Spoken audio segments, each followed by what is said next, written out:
অসমীয়া সাহিত্য জগতৰ এটি মুকুতামণি।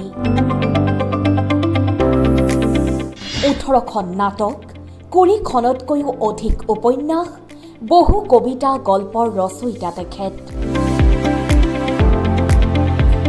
নিউজ 24 অসমৰ বাৰ্তালাপৰ আজিৰ অতিথি। অসম নাট্য সন্মিলনৰ প্ৰাক্তন সম্পাদক, প্ৰাক্তন সভাপতি, বিশিষ্ট নাট্যকাৰ, শিক্ষাবিদ, সাহিত্যিক ডক্টৰ অখিল চক্ৰৱৰ্তী। তেখেতৰ জীৱনৰ সুখ দুখৰ বহু কথা। কাৰ্যবাহী সম্পাদক দিগন্ত দাসৰ সৈতে এক বিশেষ সাক্ষাৎকাৰ।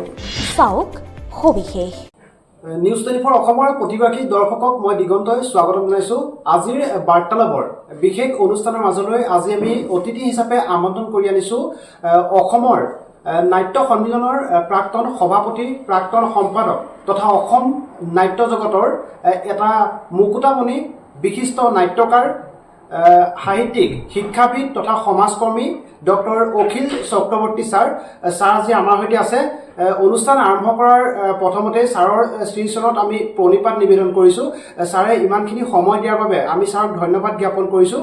ছাৰ, আমি পোনে পোনে অনুষ্ঠান আৰম্ভ কৰিব বিচাৰিছোঁ। অনুষ্ঠান আৰম্ভ কৰাৰ পূৰ্বে আমি জানিব বিচাৰিছোঁ আপোনাৰ জন্ম আৰু শৈশৱৰ সেই সোণোৱালী সময়ছোৱাৰ কিছু কথা। জন্মৰ পূৰ্বে যদি সোণালী শৈশৱৰ কথা সোধা, তেনেহ'লে মোৰ জন্মস্থান সৰ্বাগন্ধা গাঁৱলৈ যাব লাগে। ইয়াৰ পৰা 2 মাইল মাত্ৰ, 1.5 মাইল 2 মাইল দূৰ। আৰু সেই সৰ্বাগন্ধা গাঁৱতে মই ভোগদৈ পাৰত উমলি ডাঙৰ হৈছিলোঁ। আৰু মোৰ শৈশৱৰ লগত জড়িত আছিল মোৰ আই, মোৰ মা, যাক মোৰ সকলোবোৰ সৃষ্টিমূলক ৰচনা, নাটক, গল্প, উপন্যাস, কবিতাৰ, গীতৰ মূল উৎস বুলি মই সদায় গ্ৰহণ কৰি আহিছোঁ। কাৰণ মায়ে ৰাতিপুৱা তেতিয়া সময়ত ভোগদৈ লেতেৰা নাছিল, পৰিষ্কাৰ পৰিচ্ছন্ন আছিল আৰু সদায় লৈ গৈছিল মোক ভোগদৈ দেখুৱাবলৈ, গা ধুবলৈ। গা মই নুধুইছিলোঁ, কাৰণ যাৰ কালি তাত গা ধুব মই নোৱাৰোঁ। কিন্তু মায়ে লৈ গৈ গোটেই সূৰ্য উদয় হ'লে দেখুৱাইছিল। আৰু মোৰ স্মৰণীয় কথাটো হ'ল, সূৰ্যটো এদিন ৰঙা কাঁহীখনৰ দৰে মই ডাঙৰ দেখিছিলোঁ, নিচেই পুৱাতে উদয় হৈছিল। আৰু মায়ে মোৰ ওচৰতে আহি তিতা হাতেৰে হাত দুটা কৰজু কৰাই দিছিল আৰু কৈছিল, সূৰ্যটোক এটা নমস্কাৰ কৰ। মই প্ৰশ্ন কৰিছিলোঁ, মা, সূৰ্যটো কি? সৰস্বতী, লক্ষ্মী, দুৰ্গা সকলো মূৰ্তিতকৈও ডাঙৰনে? মায়ে কৈছিল, ডাঙৰ, অতি ডাঙৰ। কাৰণ সূৰ্যই ৰাতিপুৱাই আমাৰ কৰজোৰে দিয়া অঞ্জলি ধৰিবলৈ দিয়া হাতত এটা দিন উপহাৰ দিয়ে আৰু কয়, যোৱা, তোমাক এটা নতুন দিন উপহাৰ দিলোঁ, পাৰিলে ধৰি ৰাখিবা, নোৱাৰিলেনো কি কৰিবা, কিন্তু খুব সাৱধানে খৰচ কৰিবা, যাতে দিনটো যিকোনো উপায়েৰে ধূলিৰ লগত মিহলি হৈ নাযায়। এই কথাটোৱে মোক জীৱনত বহুত শিকালে। আৰু মোৰ শৈশৱ বুলিলে সেইবাবে সৰ্বাগন্ধা গাঁও, ভোগদৈ আৰু মোৰ আই নীলদা চক্ৰৱৰ্তীলৈ মনত পৰে। হয়, ধন্যবাদ জ্ঞাপন কৰিছোঁ। সঁচাকৈ আপুনি এক সোণোৱালী শৈশৱ আপুনি ইতিমধ্যে অতিবাহিত কৰি আহিছে। শৈশৱ পাৰ কৰি আপোনাৰ শিক্ষা জীৱন, আপুনি ক'ত ক'ত শিক্ষা গ্ৰহণ কৰিছিলে, তাৰ পৰৱৰ্তী পৰ্যায়ত আপুনি নাট্য জগতখনৰ লগত কেনেধৰণে জড়িত হৈ পৰিল, সেই সময়ছোৱাৰ যি পটভূমি, সেই পটভূমিৰ আমি কিছু কথা আমি দৰ্শকসকলৰ বাবে জানিব বিচাৰিছোঁ। শৈশৱৰ পিছত যেতিয়া কৈশোৰৰ ভৰি দিছিলোঁ, মই প্ৰথম শিক্ষা শৈশৱত হেজাৰী প্ৰাইমেৰী স্কুলত লৈছিলোঁ।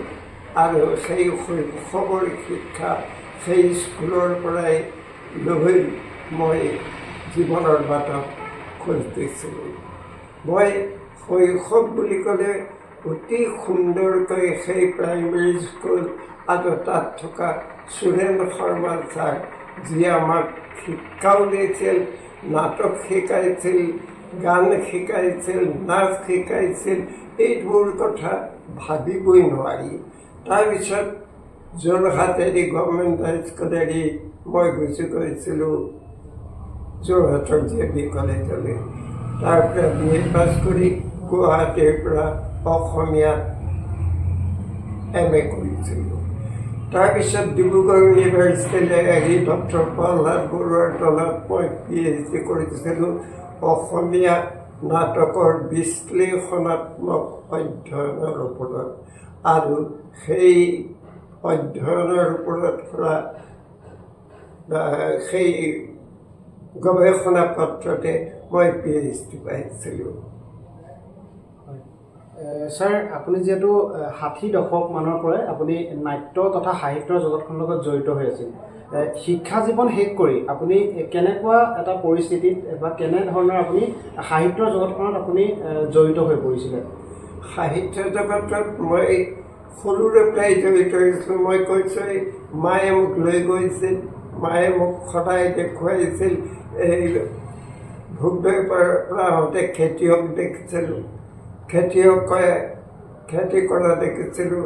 আৰু মায়ে কৈছিল, চাচোন এই মানুহবোৰ বৰ নমস্কাৰৰ যোগ্য, কেলে আমাক খাবৰ বাবে তেওঁলোকে কিমানখিনি কেনেকৈ কষ্ট কৰিছে। দুপৰৰ ৰ'দ, বৰষুণ, গাজনি, ঢেৰেকনি পিঠিত লৈ পথাৰ চহাই আমাৰ বাবে খেতি কৰি দিয়ে। সেয়ে মোৰ সাহিত্যৰ অনুকূল। আৰু আটাইতকৈ ডাঙৰ কথা, মই কেনেকৈ ক'ম যে মই জীৱনত প্ৰথম ভাল পাইছিলোঁ কবিতা। আৰু কবিতা মায়ে মোক উদ্বুদ্ধ কৰিছিলে কবিতা ভাল পাবলৈ। কেনেকৈ ৰাতিপুৱা এই ডাইৰেক্ট ছিষ্টেম অফ এডুকেশ্যন যিটো শিক্ষাত প্ৰত্যক্ষভাৱে শিকায়, সেইটো বেলেগ ধৰণৰ আছিল। মায়ে এনেকৈ জগাই নিদিয়ে উঠ বুলি। মায়ে কয়, সেইখন লিখা উশাহ দেখা দিলে জাগিল সজিত ধৰা, ঘোৰ অন্ধকাৰ দূৰলৈ গ'ল শূন্য তৰা, কু কু কৰি ভাচাই জোকাৰি তুহু কৰি ক'লে মাতি, ৰীণা বিনা মীনা উঠিল সকলো নাৰায়ণ বিচনা পাতি। এই বুলি কবিতা গায়। আৰু কবিতা গোৱাটো আটাইতকৈ ডাঙৰ কথা। সেই কবিতা শুনি শুনি মায়ে মোক কবিতা ভাল পাবলৈ বাধ্য কৰিছিল। কিন্তু তোমাক মই এটা কথা জনাবই লাগিব যে এই মা আখৰ চিনি নোপোৱা নিৰক্ষৰ মানুহ আছিল। গোলাঘাটৰ দৈয়াং বাগিচাৰ পৰা সদাগন্ধালৈ মোৰ দেউতা যোগেন্দ্ৰনাথ চক্ৰৱৰ্তীয়ে বিবাহ সূত্ৰে লৈ আহিছিল। আৰু সেই আইয়ে আখৰ শিকিছিলে ইয়াত। বিয়াৰ পিছত আখৰ শিকিছিলে, পঢ়িবলৈ শিকিছিলে। কিন্তু আচৰিত কথা, এনেকুৱা যুদ্ধ কৰিলে জীৱনত, 7-8টা ল'ৰা ছোৱালী লৈ শিকি শিকি মায়ে শেষত খুব বিয়ানাম গাইছিলে সুন্দৰকৈ। আৰু এখন গ্ৰন্থ ৰচনা কৰিলে, উৎসৱ নাম আৰু নিয়ম। এই মই এনেকৈ নিৰক্ষৰ মানুহে গ্ৰন্থ লিখি 100 বছৰ হওঁতে সেইখন আমি 3 পুত্ৰই, অজিত, অমল, মই আৰু লগতে মোৰ সৰু জোঁৱাই মণিমাধৱ বৰুৱাই প্ৰকাশ কৰি এক অনুষ্ঠান পাতিছিলোঁ। হয় ছাৰ, যিহেতু আপোনাৰ হাতৰ পৰশতেই প্ৰায় 20ৰো অধিক নাটকে স্বকীয়তাৰ ৰূপ লাভ কৰিছে। নাটক 18খন হৈছে, কিন্তু উপন্যাস 22খনৰ বেছি। হয়, আপুনি নাটকবোৰ ৰচনা কৰোঁতে আপোনাৰ এখন নাটক আপুনি ৰচনা কৰোঁতে কিমান সময় লাগে? আৰু কোনো নিৰ্দিষ্ট আপোনাৰ সময় আছে নেকি যে এই ৰাতিপুৱাৰ বেলিকাত মই নাটকখন ৰচনা কৰিম বা ইয়াৰ কাহিনী আকাৰে ইয়াক ৰূপ দিম, তেনেকুৱা কিবা নিৰ্দিষ্ট সময় আছে নেকি? তেনেকুৱা নিৰ্দিষ্ট সময় একেবাৰে নাই। কিন্তু নাটক এখন লিখোঁতে কোনোবা এখন 2 বছৰো লাগিছে, আধাত থৈ দিয়া যায়। কোনোবা একোখন এই 10 ঘণ্টাৰ ভিতৰত ৰাতিয়ে দিনে বহি লিখিব লগা হৈছে আৰু সেইদৰেই হয় কিন্তু নাটক লিখা অকণমান টান সেইবাবে চবেই হাত নিদিয়ে কাৰণ নাটকত চৰিত্ৰৰ কথোপকথনৰ মাজেদি কাহিনী প্ৰকাশ কৰিব লাগিব নিজৰ বৰ্ণনা লেখকৰ একোকে নাথাকে নিজৰ বৰ্ণনাৰ য'ত স্থান নাই সেয়া লিখা একমাত্ৰ সংলাপেৰে প্ৰকাশ কৰা টান কথা হয় ধন্যবাদ জনাইছোঁ ছাৰ ছাৰ আপোনাৰ যিমানখিনি আপুনি এতিয়ালৈকে নাটকৰ আপুনি কাহিনী ৰচনা কৰিছে কেতিয়াবা এনেকুৱা হৈছেনে যে আপোনাৰ সেই কাহিনীভাগ আপোনাৰ বাস্তৱ জীৱনৰ লগত খাপ খাইছে বা বাস্তৱ জীৱনৰ লগত সংগতি ৰাখি নাটকৰ আপুনি কাহিনী ৰূপায়ণ কৰিছে বাস্তৱ জীৱন বুলি নহয় বা মোৰ নিজৰ বাস্তৱ জীৱন সেইটো কৰা নহয় কিন্তু বাস্তৱৰ লগত নাটক সদায় সহযোগী বাস্তৱৰ লগত অতি বেছি ঘনিষ্ঠভাৱে মিলি থাকে আৰু তাৰে ভিতৰত মই আমি স্বপ্নাটৰ লিখিছিলোঁ এই মুক্তিযোদ্ধা Krishna Sharma Krishnanagar social welfare education centre নাম শুনিছিলা চাগে এতিয়া নাইকিয়া হৈছে সেইজনৰ নিচিনা ত্যাগী মানুহ মই দেখা নাছিলোঁ আৰু সেইখন নাটকৰ বাবেই ৭৪ চনত মোক আমাৰ শৰৎচন্দ্ৰ সিংহই মুখ্যমন্ত্ৰী হৈ থাকোঁতে পুৰস্কাৰ দিছিলে গুৱাহাটীৰ ৰবীন্দ্ৰ ভৱনত হয় ধন্যবাদ জনাইছোঁ ছাৰ ছাৰ যিহেতু সাহিত্যৰ যিমানবোৰ ভাগ আছে সেই ভাগবোৰৰ ভিতৰত নাটকেই ৰচনা কৰা সকলোতকৈ টান বুলি কয় এই ক্ষেত্ৰত আপোনাৰ মতামত কেনেকুৱা ধৰণৰ হ'ব পাৰে যদি অন্তৰেৰে নাটকখন আগতেই ৰচনা কৰাৰ আগতেই কাহিনী চৰিত্ৰ গোটেইবোৰে নাট্যকাৰক জমুৰি দি ধৰে আৰু তেওঁ যদি ভাবে এইটো মোৰ ভাল লগা কথা হৈছে তেওঁ অতি গভীৰভাৱে ভাল পায় যেতিয়া নাটকখন আৰম্ভ কৰিব সি তেওঁৰ বাবে টান হৈ নাযায় কিন্তু সদায় মোৰ ওচৰলৈ বয়সৰ কাৰণে এতিয়া বহুত নতুন লিখা মানুহ আহে তেওঁলোকৰ প্ৰথম সমস্যাটো কয়হি মই ইমানখিনিলৈকে লিখিলোঁ কিন্তু মই সামৰণি মাৰিব পৰা নাই আচলতে নোৱাৰে সেইটো টান নাটকখন লিখাৰ আগতে কাহিনী ঠিক কৰি লৈ তাক সমাপ্তি ক'ত কৰিব চিন্তা কৰি লৈহে ৰচনা কৰিব লাগে মই এনেকৈ ভাবোঁ ছাৰ যিহেতু আপুনি বৰ্তমানলৈকে 18খনত নাটক আপুনি ৰচনা কৰিছে আপোনাৰ দৃষ্টিত আপুনি ৰচনা কৰা কোনখন শ্ৰেষ্ঠ নাটক বুলি আপুনি ভাবে নিজে শ্ৰেষ্ঠ বুলি ক'বলৈ বৰ টান কিন্তু মোক এজন ৰজা আছিল নাটকখন লোকনাট্যৰ আংগিকত ৰচনা কৰিছিলোঁ আৰু তাত গোটেইখন চাওঁতে নামৰূপত বহু নিশা অভিনয় হৈছিল যোৰহাটত হৈছিল গুৱাহাটীত হৈছিল গোলাঘাটত হৈছিল কিন্তু তাত মই আমাৰ চৌধুৰী আছিলে মঞ্চু আছিল যে মই চৌধুৰী মানে আমাৰ নাট্য সন্মিলনৰ সভাপতি হৈছিল তেখেতে বৰ ডাঙৰ এটা মন্তব্য দিছিল তেখেত বিৰাট সমালোচক লোকৰ মাটিত যি খেতি কৰে তেওঁ আধিয়াৰ খেতিয়ক আৰু নিজৰ মাটিত যি খেতি কৰে তেওঁ খেতিয়ক গতিকে তেওঁ ডিষ্ট্ৰিক্ট লাইব্ৰেৰীতে কৈছিল অখিল চক্ৰৱৰ্তীয়ে নিজৰ মাটিত খেতি কৰিছে শংকৰদেৱৰ অংকীয়া আৰু বিভিন্ন লোকনাট্যৰ মাধ্যমেৰে এই নাটক লিখি উলিয়াইছে মই তেখেতক স্বাগতম জনাইছোঁ তেখেতে এদিন উজ্জ্বল হৈ অসমৰ নাট্য আকাশ বহন কৰিব এইটো ইমান ভাল লাগিছিল যে মই গোটেই ৰাতি তাৰ কথা ভাবি আছিলোঁ সঁচাকৈয়ে মই জানো ইমানবোৰ চিন্তা কৰি লিখা নাছিলোঁ কিন্তু সঁচাকৈয়ে ভাল হৈছে বুলি কাগজে পত্ৰই কৈছিল আৰু ইমান আলোচনা মই সেই সময়ৰ নাটকত দেখা নাছিলোঁ হয় ধন্যবাদ জনাইছোঁ ছাৰ ছাৰ আপুনি যিহেতু 60 দশকৰ পৰাই অসমীয়া সাহিত্যৰ জগতখনৰ লগত আপুনি জড়িত হৈ আছে, আপোনাৰ এই যাত্ৰাত আপুনি কোনকেইজন স্বনামধন্য সাহিত্যিক বা নাট্যকাৰৰ আপুনি সান্নিধ্য লাভ কৰিছিলে? তেনেকে কোনোবা এজনক স্বনামধন্য বুলি ক'লে অন্যজনে বেয়া পাব, সেইটো উপায় নাই। কিন্তু যি হ'লেও মই বহুবোৰ নাট্যকাৰ ভাল পাইছিলোঁ। জ্যোতিপ্ৰসাদ আগৰৱালাৰ কথা নক'লে নহয়, শংকৰদেৱৰ কথা নক'লে মোক একেবাৰে মুখ্য বুলি ক'ব মানুহে। আৰু শংকৰদেৱ জ্যোতিপ্ৰসাদৰ লগতো পিছত বিষ্ণুৰাভাইও তেনেই কম হ'লেও লিখিবলৈ চেষ্টা কৰিছিল। ফণী শৰ্মা আছিল। এই পুৰণি মানুহখিনিয়ে লিখাই সদায় উদ্বুদ্ধ কৰিছিল।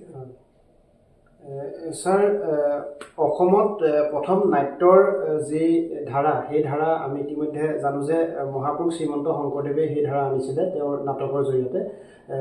মহাপুৰুষজনাৰ নাটকৰ পৰা বৰ্তমানলৈকে নাটকৰ যিটো ধাৰা, এই মহাপুৰুষ শংকৰদেৱৰ নাটক আৰু বৰ্তমানৰ সৃষ্টি নাটকসমূহ, এই দুটা নাটকৰ মাজত যিটো পাৰ্থক্য, সেই পাৰ্থক্যৰ ওপৰত আপোনাৰ মন্তব্য কেনেকুৱা ধৰণৰ হ'ব?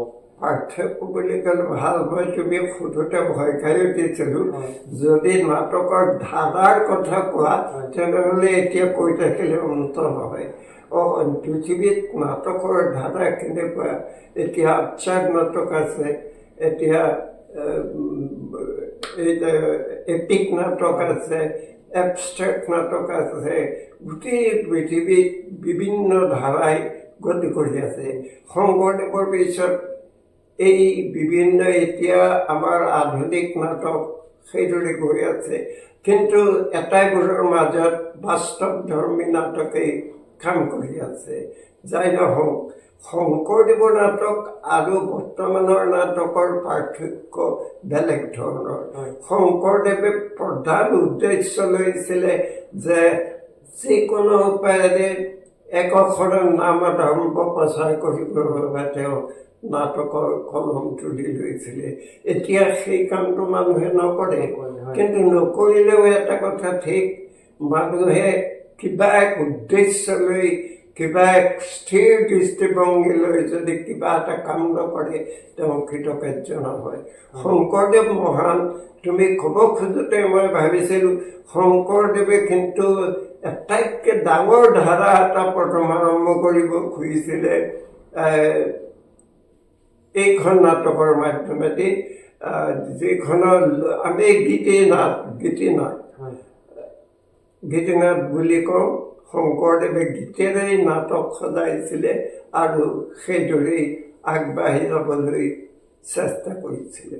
হয়, ধন্যবাদ জনাইছোঁ ছাৰ।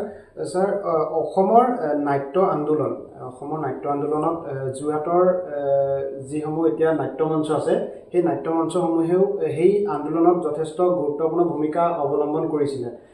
আপুনিও যিহেতু যোৰহাটৰ নাট্য আন্দোলন বা যোৰহাটৰ এই নাট্য জগতখনৰ লগত আপুনি জড়িত হৈ আছে, যোৰহাটৰ নাট্য মঞ্চসমূহে সেই সময়ত আন্দোলনত কেনেধৰণে গুৰি ধৰিছিলে?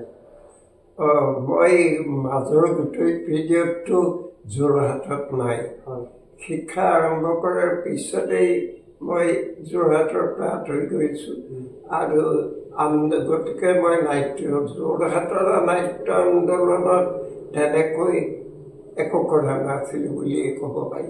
কিন্তু মই গোটেইখিনি মোৰ কাম আৰু আন্দোলন তই কৰি ধৰিছিলোঁ নামৰূপৰ পৰা। নামৰূপত মই চাকৰি কৰিছিলোঁ 35 বছৰ। গতিকে জীৱনৰ ডেকা কালৰ 35টা বছৰ যদি গুচি যায় তাৰপিছত আৰুতো অন্য কথা ভাবিব নোৱাৰি। কিন্তু যোৰহাটত যেতিয়া আহিলোঁ তেতিয়া ইখনৰ পিছত সিখনকৈ নাটক কৰাইছিলোঁ। যেনে আমি স্বপ্নটোৰ ইয়াত হৈছে, পূজনীয় দেউতাই ইয়াত হৈছে আৰু এজন ৰজা আছিল ইয়াত হৈছে। এই প্ৰত্যেকটোকে বেলেগ বেলেগ ধাৰা। মই এখন নাটক যিদৰে লিখোঁ তাৰ পিছৰখন সেইদৰে লিখি ভাল নাপাওঁ যে মোৰ এইটো ধাৰাই চক্ৰৱৰ্তী নাটক বুলি ক'ব।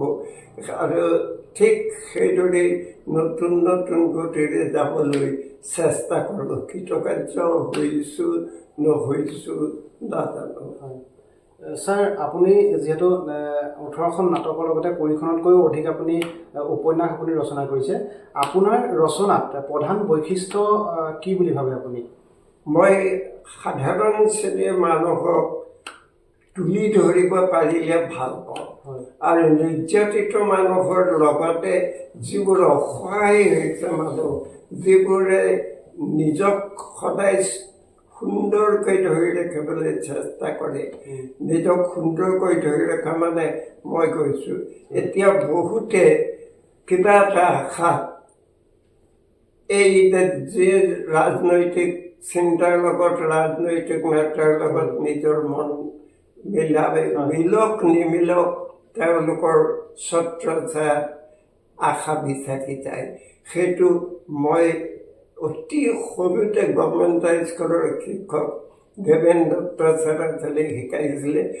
তুমি যদি সাহিত্য চৰ্চা কৰা কোনো ৰাজনৈতিক দলৰ লগত কেতিয়াও জড়িত নহ'বা নিজে সোমাই নপৰিবা কাৰণ তোমাৰ সকলো কাম সকলো কথা বাধাপ্ৰাপ্ত হ'ব অকলশৰে কৰি যোৱা গৈ থাকা যেনেকৈ পাৰে সেইদৰে আগবাঢ়িবা এই কথাটোৱে মোক গোটেই জীৱন শিকালে আৰু সঁচাকৈয়ে আজিকালি উপায়ো নাই আশাৰ কাৰণে সকলোবোৰ যি ৰাজনৈতিয়ে আমাৰ দেশখন শাসন কৰে তেওঁলোকৰ পিনে ধাৱমান হয় আচলতে সকলো কথা চিন্তা কৰি নিজৰ দক্ষতাৰে মানুহৰ কল্যাণৰ বাবে নাটক উপন্যাস লিখি থাকিব লাগে মই তেনেকৈ ভাবোঁ হয় ধন্যবাদ জনাইছোঁ ছাৰ ছাৰ আপুনি যিহেতু অসম নাট্য সন্মিলনৰ প্ৰাক্তন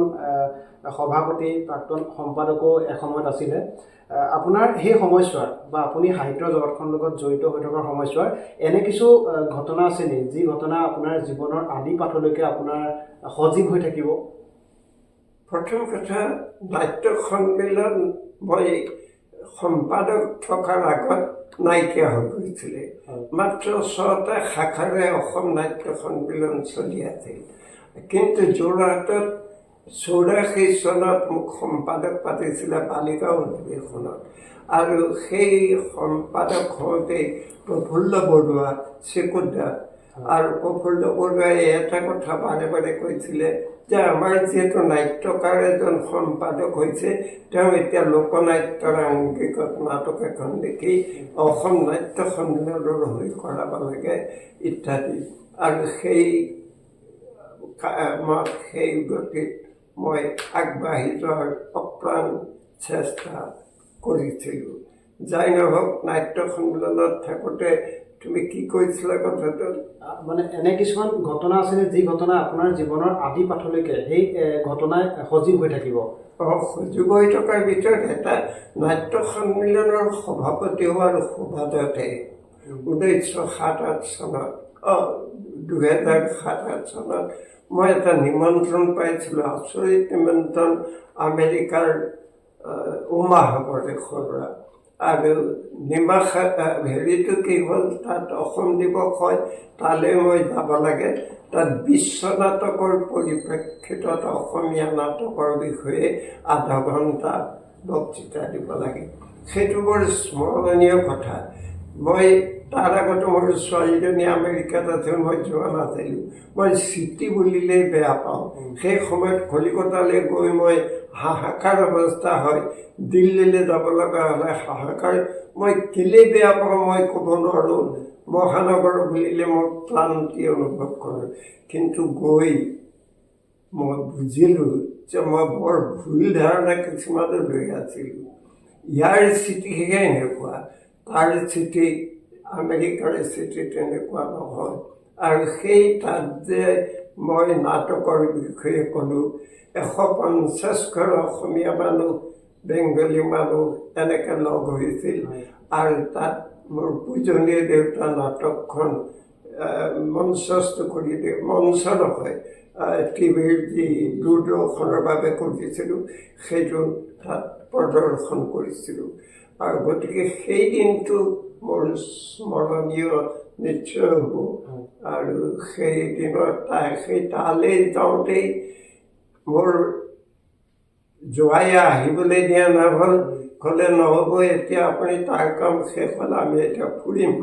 আৰু মই আমেৰিকাৰ স্মৰণীয় কথা, তাত মুকলি আকাশৰ তলত মেকবেথ হৈছিলে আৰু মোক তালৈ লৈ গৈছিলে। মই চাইছিলোঁ আৰু মেকবেথত মোক অদ্ভুত এটা দেখি মানসিকতাই বেৰি ধৰিছিলে। মুকলি আকাশৰ মঞ্চত ইমান ধুনীয়াকৈ মেকবেথ কৰিছে, ভাবিব নোৱাৰি। কিন্তু মই তাত যেতিয়া মেকবেথৰ কথা কৈছিলে, কওঁতে কৈছে যে এই নাটকখন মই সুধিছিলোঁ এজন প্ৰফেচৰ মেৰিডিথ বেকৱেল, আৰু তেওঁ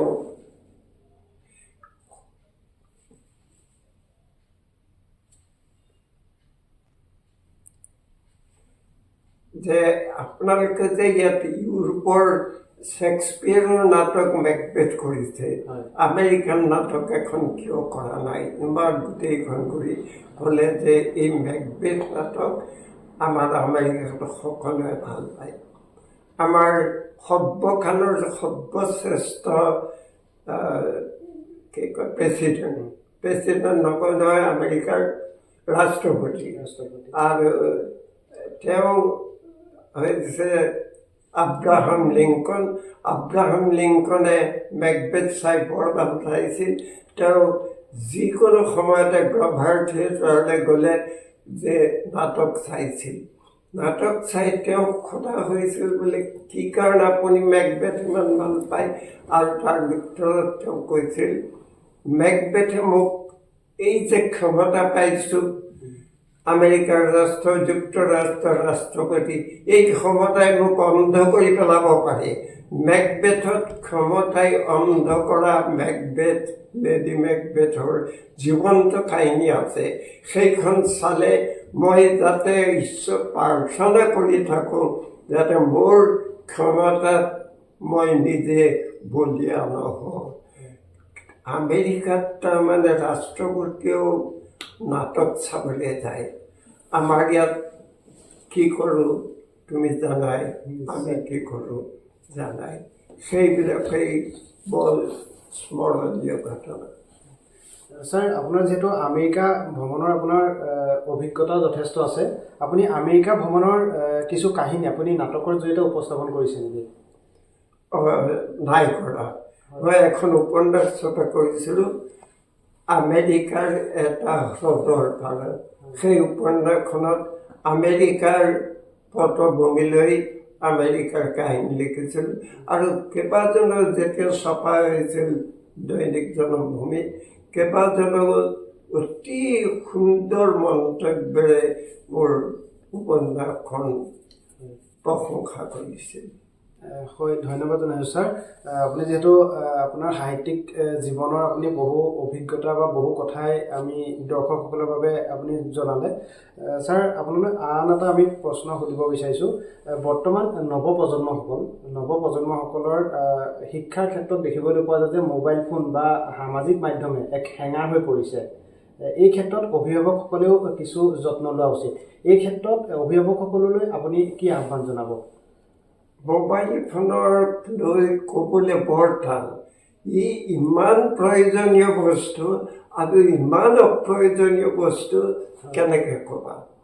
আৰু যিয়ে নহওক, অভিভাৱকে মোবাইল ফোন বন্ধ কৰা সহজ কথা নহয়, এইটো টান কাম। এবাৰ তোমাৰ যদি কিবা এটা বস্তুত তুমি মোহ যোৱা, আৰু সেই মোহ এতিয়া তোমাৰ বয়সতেই বা মোৰ বয়সতেই এৰিব নোৱাৰোঁ একথা। আৰু সৰু ল'ৰা ছোৱালীয়ে এবাৰ মোবাইল ফোনৰ টেষ্ট, তাৰ বিভিন্ন নাচ গান আৰু এইবিলাক দেখিলে কেনেকৈ। তথাপি এটা কথা, ধৰা বন্ধা কৰি ল'ৰা ছোৱালীক এটা সময় এইখিনি চা আৰু এইবোৰ চাবি, এনেকৈ ক'ব পৰা উচিত শিক্ষা দিব পৰা অভিভাৱক থাকিলে তেওঁলোকে সেই শিক্ষা দিব পাৰি, নহ'লে আশা কৰিব নোৱাৰে। হয় ধন্যবাদ জনাইছোঁ ছাৰ ছাৰ যিহেতু আপুনি যথেষ্ট আপুনি 60 দশকৰ পৰা আপুনি সাহিত্য জগতখনৰ লগত আপুনি জড়িত হৈ আছে বৰ্তমান আপোনাৰ পৰৱৰ্তী পৰিকল্পনা কিবা আছে নেকি পৰৱৰ্তী পৰিকল্পনা বুলি ক'লে মই শেষত এখন আত্মজীৱনীমূলক উপন্যাস লিখিছোঁ আৰু মই এদিন তোমাৰ লগত কথা পতা মোৰ মনত আছে তোমাক ডিষ্ট্ৰিক্ট লাইব্ৰেৰীত পাওঁতে যে মই এটা কামেই কৰিব লাগে মোৰ পৰিবাৰ বন্তি চক্ৰৱৰ্তীৰ জীৱন কাহিনী লিখিব লাগে মই তোমাক তেতিয়াই কৈছিলোঁ যে তেওঁ 10টা শৰীৰত অপাৰেশ্যন 2ডাল হিপবন ভগা আৰু উলিয়াই পেলোৱা হৈছে হাতৰ হাড় নাই লোহাৰ হাত অকল সিমানেই নহয় তাতকৈ ঢেৰ আছে তেওঁ প্ৰতিবাৰ গোটেই অপাৰেশ্যন কৰি অপাৰেশ্যন থিয়েটাৰলৈ যাবলৈ ভয় নকৰা হৈছে অথচ পিছৰবাৰ হিপবন সলনি কৰোঁতে ডাক্তৰে কৈছিল যে এখেতে এতিয়া আৰু আপুনি ইমান আশা নকৰিব আগৰবাৰ ঠিকে আছিলে হয় কিন্তু এতিয়া বাথৰুমলৈ যাব পৰা হ'লেই খোজকাঢ়িব কিন্তু এতিয়া তথাপি ফিজিকেল কি কয় এইটো মোৰ আজিকালি শব্দ বৰ মনলৈ নাহে দেই পাহৰি যাওঁ চব স্মৰণীয় কথাও পাহৰি যাওঁ আৰু তেওঁ কৈছিল যে যদি যি নহওক শেষত উত্তৰণ শৰ্মা বুলি ফিজিঅ'থেৰাপিষ্টজনে ফিজিঅ'থেৰাপি কৰাইছিলে আৰু ফিজিঅ'থেৰাপি কৰিবলৈ ডাক্তৰৰ পৰামৰ্শ এওঁ এনেধৰণে যিকোনো কথাত মনোনিৱেশ কৰে উত্তৰণ শৰ্মাই বাৰে বাৰে ক'লে যে আপুনি খোজ কাঢ়িব পাৰিব সুন্দৰকৈ পাৰিব চিন্তা কৰে তেওঁ তাকে বিশ্বাসত ল'লে আৰু সেই বিশ্বাসত লৈ 3 মাহ খোজকাঢ়ি তেওঁ শেষত বৰ্তমান ইমান সমস্যাৰ মাজত নিজে খোজকাঢ়ি নিজে ঘৰৰ কাম কৰি এতিয়া মোক ভাত পানী ৰান্ধি খুৱাই আছে আৰু মই যে সদায় ভাবোঁ যে তেওঁক মই সদায় এৰি থৈ যাওঁ তোমাক এই সুবিধাটো পাই কথা কেষাৰ এইবাবেই কৈছোঁ যে আমি সদায় মতা মানুহবোৰ যে দিনক বৰ স্বাৰ্থপৰ আমি নিজৰ কথা ভাবোঁ কিন্তু ত্যাগ কৰি থকা ঘৰত অহৰহ ৰান্ধনি ঘৰত নিজক ব্যস্ত ৰখা মানুহগৰাকীৰ কথা আমি নাভাবোঁ আৰু ভাবিলেও তেওঁ কিমান কাম কৰে আমি স্বীকৃতি দিব নোখোজোঁ আৰু গতিকে নতুন মই কিহৰ ৰেফাৰেঞ্চত ক'লোঁ মই পাহৰিলোঁ ছাৰ বাইদেউৰ আমি সুস্বাস্থ্য কামনা কৰিছোঁ এইদৰে বাইদেউ সদায় থাকক আমি তাৰে কামনা কৰিছোঁ ছাৰ আপুনি যিহেতু বাইদেউৰ প্ৰসংগ আপুনি ইতিমধ্যে উল্লেখ কৰিছে আপোনাৰ সাহিত্যৰ জগতখনত আপোনাৰ বাইদেউৰ সহযোগিতা কেনেকুৱা আছিল সেইটোৱেইটো ডাঙৰ কথা তেওঁ 2 বছৰ আগলৈকে নিজে মই কৈ যাওঁ আৰু সাহিত্যবোৰ লিখি যায় তাৰ পিছত তেওঁ 2টা হিপবন ভগাৰ পিছত সোঁহাতৰ হাড় যেতিয়া ভাগিলে তেওঁ লিখিব নোৱাৰা হ'ল আৰু তাৰপিছত মোৰ ছোৱালীজনী যিজনী এতিয়া আমেৰিকাত থাকে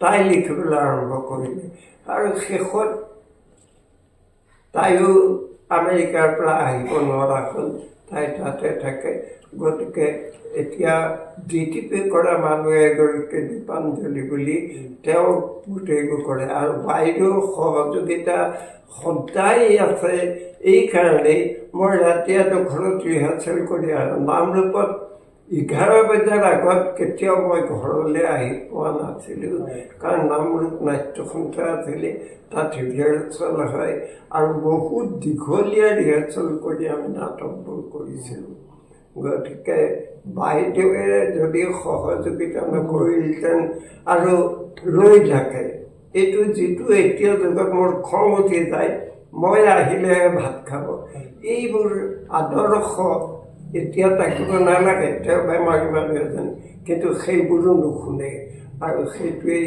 মোৰ ডাঙৰ কথা তেওঁৰ ওচৰত মই কৃতজ্ঞ ভগৱানে তেওঁক এনেকেই ৰাখক তুমিও কামনা কৰাৰ কাৰণে মই ভাল পাইছোঁ হয় ধন্যবাদ জনাইছোঁ ছাৰ সদায় আপোনালোক সুস্থ হৈ থাকক আমাক আশীষ প্ৰদান কৰি থাকক আমি তাৰে কামনা কৰিছোঁ আপোনাৰ জীৱনৰ যিহেতু আমি বহু কথাই আমি ইতিমধ্যে আমি নিজেও গম পোৱাৰ লগতে দৰ্শকসকলেও ইতিমধ্যে গম পাইছে আমি অনুষ্ঠানৰ শেষলৈ আহিব বিচাৰিছোঁ শেষত আপুনি ৰচনা কৰা নাটকৰ এটা সৰু সংলাপ আমি দৰ্শকসকলৰ বাবে শুনিব বিচাৰিছোঁ সংলাপ এটা ক'লে মই ৰচনা কৰা এটা কবিতা মই কবিতা এটা আৰু এই কবিতাটো মই এতিয়াও মিটিঙৰ শেষত কেতিয়াবা গাওঁ বহু বছৰৰ আগতে আমাৰ প্ৰতিনিধি পদ্ম বৰকটকীয়ে চফা কৰিছিলে তেওঁ মোৰ লগত বৰ অতি ক্ল'জ আছিলে আৰু কবিতাটো এনেকুৱা জীৱন আৰু মৃত্যুৰ কথা এতিয়া 83 বছৰ বয়সত মই সঁচা ক'বলৈ গ'লে মৃত্যুৰ পদধ্বনি শুনি থাকোঁ চবেই শুনে কোনোবাই মিছা কথা ক'লে লাভ নাই কিন্তু সেই লৈ ডেকা কালত লিখা কবিতা বন্ধু কেতিয়াবা লগ পাম ইয়াতহি এনেবোৰ ক'ৰবাত জীৱনত বন্ধু আমি কেতিয়াবা লগ পাম দেই এই নদী এই অৰণ্যত কেতিয়াবা বনভোজ খাই গংগাত চিলনী আৰু কাউৰীৰ পাখিবোৰ আমিহে মিলাই চাম গংগা চিলনী তই ৰাতি থাকক চিলনী জীয়েকে মাজৰাতি শুই পৰে য'ত পুৰণি বন্ধুবোৰ লগ পাম কেতিয়াবা ব্যস্ত কোনো বন্দৰত অহা যোৱা জাহাজৰ গতি চাই চাই তুমি ক'বা কেতিয়াবা লগ পাম ময়ো ক'ম কেতিয়াবা লগ পাম হয়তোবা বন্ধু মোৰ কোনে জানে আমি ক'ৰবাত অৰণ্যত বাট হেৰুৱাম তুমিও নাজানা কোনেও নাজানে আমি ক'ৰবাত অৰণ্যত অকস্মাত চিৰজীৱনৰ বাবে বাট হেৰুৱাম আমি কোনেও যাতে বাট নেহেৰুৱাকে গৈ থাকিব পাৰোঁ দীৰ্ঘ জীৱন লাভ কৰে তোমালোক আৰু তোমালোকৰ অনুষ্ঠান সকলোলৈ মই শুভকামনা যাচিলোঁ আৰু ভালে থাকা হয় ধন্যবাদ জনাইছোঁ ছাৰ ইমানখিনি সময় দিয়াৰ বাবে আপোনাক আমি ধন্যবাদ জ্ঞাপন কৰিছোঁ সদায় আমাক এইদৰে আশীষ প্ৰদান কৰি থাকিব আমি তাৰে কামনা কৰিছোঁ আপোনালোকৰ আশীৰ্বাদে আমাৰ এক নতুন উৎসাহ প্ৰদান কৰে এই অনুষ্ঠান আমি শেষ কৰিব বিচাৰিছোঁ ছাৰে ইমানখিনি সময় দিয়াৰ বাবে আমি ধন্যবাদ জ্ঞাপন কৰিছোঁ ছাৰৰ সুস্বাস্থ্য আমি কামনা কৰিছোঁ অসমীয়া সাহিত্যৰ জগতখনত ছাৰ এটি উজ্জ্বল নক্ষত্ৰ হৈ চিৰকাল জিলিকি থাকক আমি তাৰে কামনা কৰিছোঁ এই অনুষ্ঠানৰ পৰা মই দিগন্তই ইমানতে বিদায় লৈছোঁ ধন্যবাদ